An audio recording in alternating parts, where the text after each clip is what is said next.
ladies at? No, really, where are they? Hey everyone, Michael from Toy Habits here, and I am chilling with the ladies of WWEternia with their counterparts from the Masters of the Universe Origins line, and today I was just thinking to myself, the women's division in the WWE is so huge, why don't we have more women represented in the Masters of the WWE Universe line?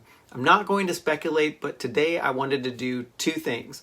One, do a complete deconstruction and comparison of the figures and parts from the Masters of the WWE Universe line with the Origins line, and two, share my top 10 wish list for the women's figures I want to see in the Masters of the WWE Universe line. So let's get to the deconstruction and comparison of the ladies of the Masters of the WWE Universe and Masters of the Universe Origins lines to look at all the similarities and differences part by part. And let's start off with Stephanie McMahon and Evil-Lyn. The billion-dollar Skull Queen and Evil-Lyn share a lot in common from their base figures, waist, torsos, arms, and their head sculpt, so let's take a look at those first. Getting a closer look at the head sculpts, they share the same base helmet with a minor variation in the way that the skulls were molded on top of their helmets. Evil-Lyn has a more pronounced skull that looks three-dimensional, while Stephanie's skull appears more flat and baked into the helmet.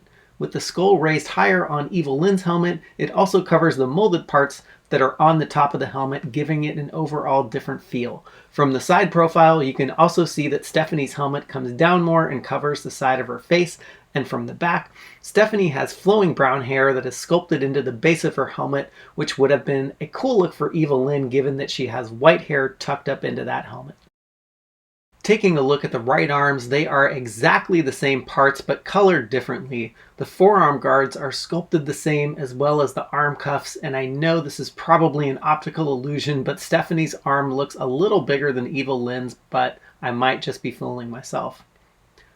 Looking at the left arms, again, the forearm guards and arm cuffs are the same, and the only difference here is that there is a painted glove on Stephanie's left hand. The torso pieces are interesting, as you can see that paint and a little extra sculpting detail can dramatically change the look of the torso. Stephanie's torso piece is very basic with a small raised black collar, while Evil-Lyn has a raised collar with a lot of extra detail baked into it. As we turn the pieces around, you can see both Stephanie's and Evil-Lyn's collar carry around to the back, but Evil-Lyn has her exposed yellow skin. Looking at the waist and leg pieces, Stephanie's boots are the wrestling style boot, while Evil-Lyn's are the Motu version, and I'm happy that Mattel did not just use Evil-Lyn's boot on Stephanie, as that would have looked very weird. Moving up to the waists, they are painted almost exactly the same, but Stephanie has open circles for her belt detailing and some small silver detailing near the crest of her waist.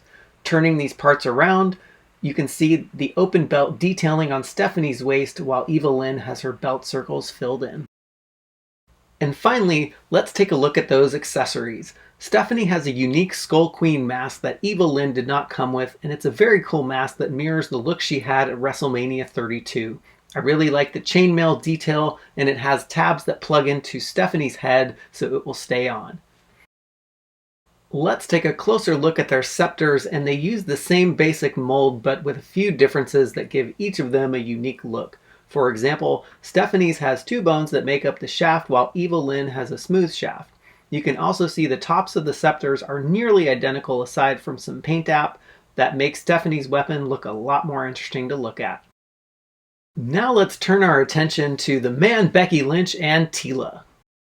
Lynch and Teela also share a lot of the same parts and accessories, but it's mostly in the paint detailing, but they do have two entirely different head sculpts, so let's take a look at those first. Becky Lynch and Teela have completely different head sculpts, and Mattel did a fantastic job capturing the likeness of Lynch from the way her nose is constructed, her chin, and her orange hair that has a lot of play as it bends and flexes. Both hair sculpts on these figures are well done, as they actually look like flowing hair. Their arms share the same base mold, but Becky Lynch's arms have a black paint on them that carries all the way up to the base of the forearm, and that's pretty much the only difference. Looking at the torso pieces, Becky Lynch has far less detail on her torso than Teela, but that is par for the course between these two lines. Similarly to Stephanie and Evil-Lyn, Lynch's shirt paint app carries around the back while Teela's skin is left exposed.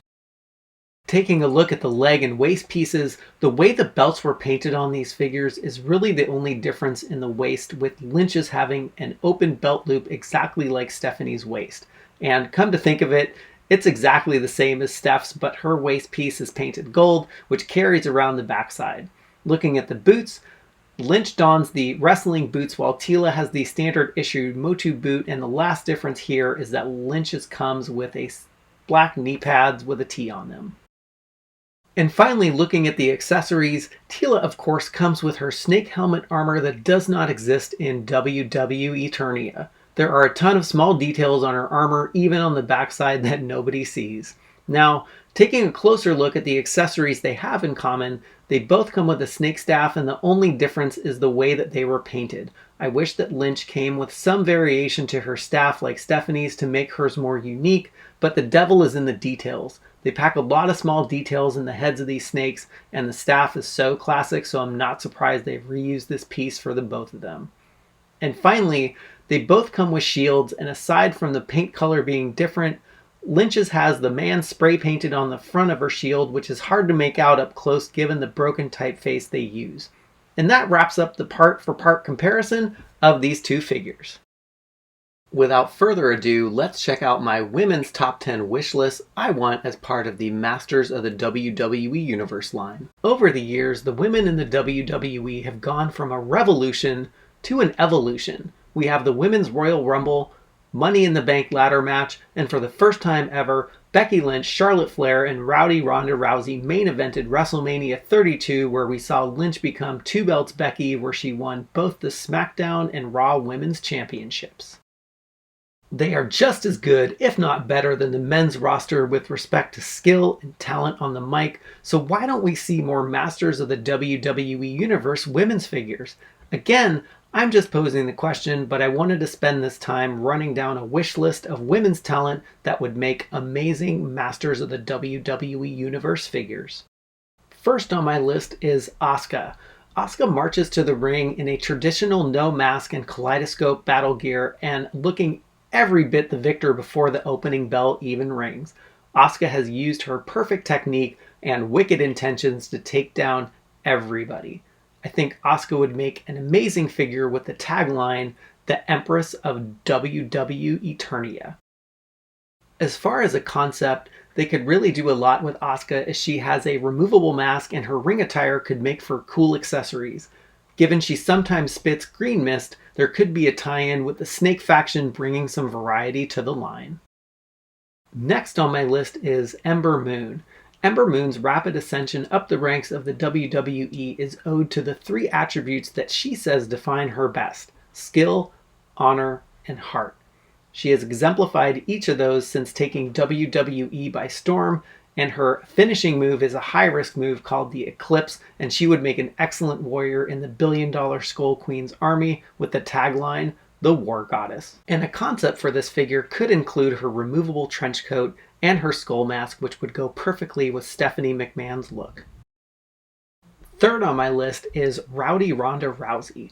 She embarked on a ruthless undefeated streak that saw her submit opponents within a matter of seconds via her signature armbar. As a nod to the late great Roddy Piper, Rousey would make a killer figure and would pair nicely with the Roddy Piper figure that is already in the line. I think her tagline could be summed up very simply with "the Rowdy one." A concept for this figure could include her Rowdy shirt, as well as alternate head sculpts and ring attire.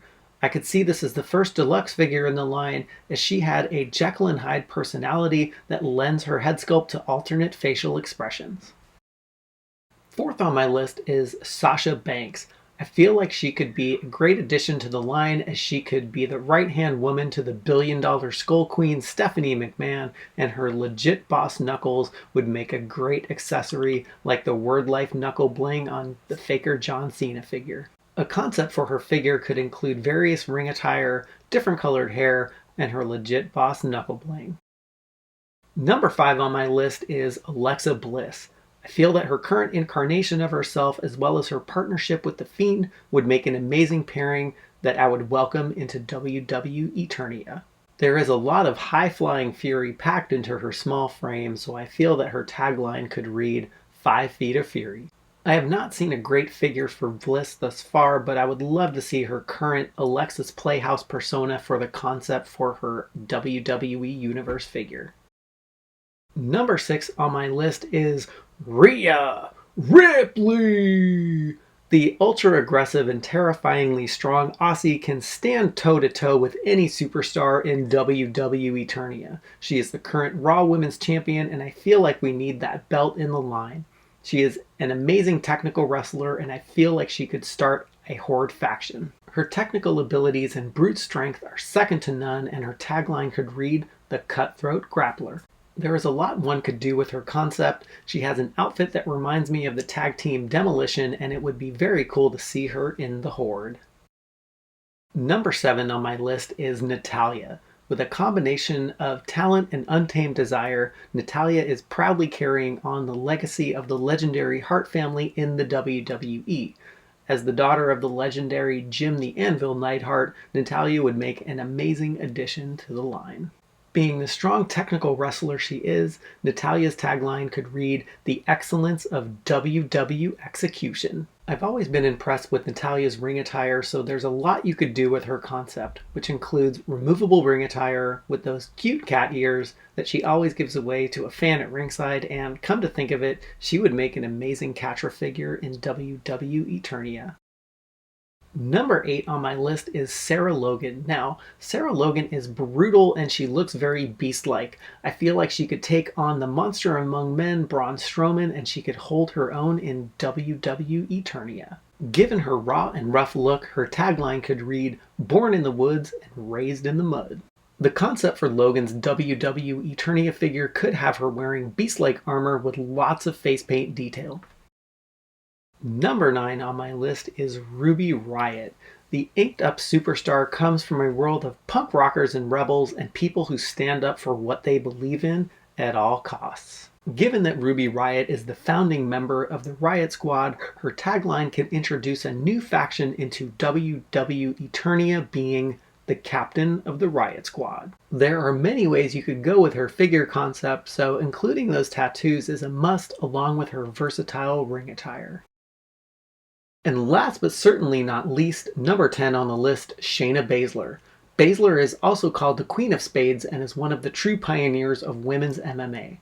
She chose to apply her martial arts craft to the squared circle, and her skills quickly translated, capturing the NXT Women's Championship on 2 separate occasions, and she still holds the record for total days spent as the NXT Women's Champion, and she could definitely be a powerhouse in Steph's army. Submission moves are the name of her game, so her tagline should be the Submission Magician. For the concept of this figure, I see the spade detail playing a large part in her deco, and there must be something we could do in the line with the towel she always wears around her neck, which could be turned into a weapon or accessory. I hope you enjoyed the comparison of the Masters of the WWE Universe figures with their Origins counterparts, and my top 10 wish list for filling out the women's roster in WWEternia. If you have ideas for women's figures you would like to see in the line, let us know in the comments below, and please remember to tap that notification bell and to subscribe to our Toy Habits channel. Thanks for tuning in.